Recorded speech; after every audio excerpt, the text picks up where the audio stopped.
So, the first question is, how many AAIE annual leadership conferences have you attended? 15. Okay. And the next question is, what do you look forward to most about attending each conference? It's easy.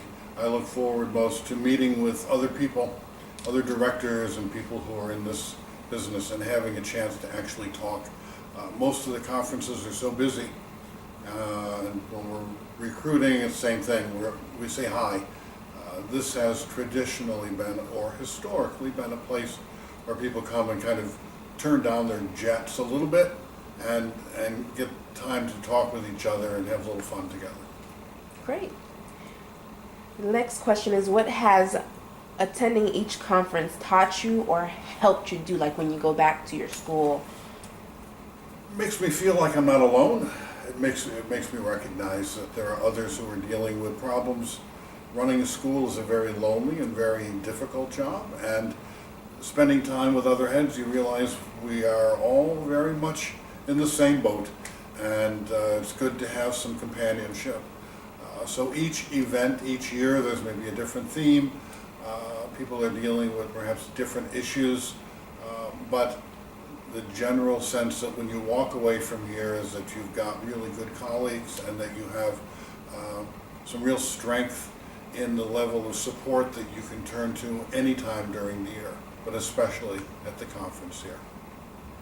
Great. The next question is, what is the greatest educational or leadership challenge you face in your given region? So we know that running a school is hard. What's especially hard about where you are?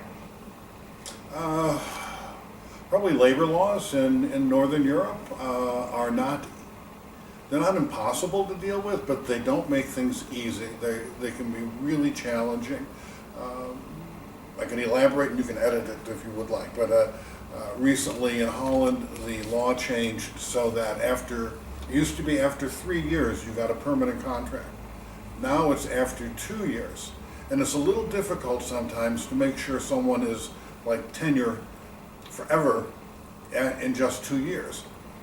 And the issue now is if you decide not to continue them after 2 years, you need to get a court order.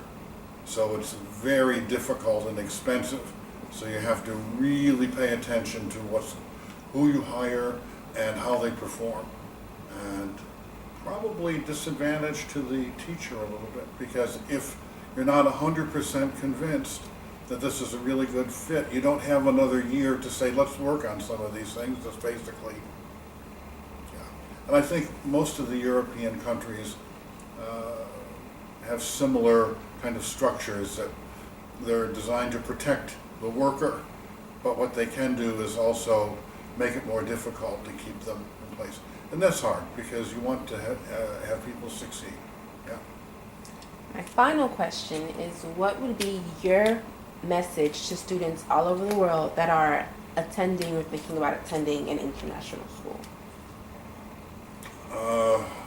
That international schools are fantastic places to study. You're with people from all over the world. You get to learn a variety of languages and cultures. The curriculum is not based on one nation or one culture. It's based on a real global view of learning. And you also end up having some incredible teachers in these schools. And as we see, friends for life. It's really quite something. We just had an alumni event in London where people who had been at the school 25 years ago came together, and they were just so enthusiastic about the school. You know, like the first graders are that we have this year, who are running out of school so happy every day. These people who are in their 50s are saying the same thing. So, so there's something to this international experience that binds students together. Okay, perfect. Now I'm going to start the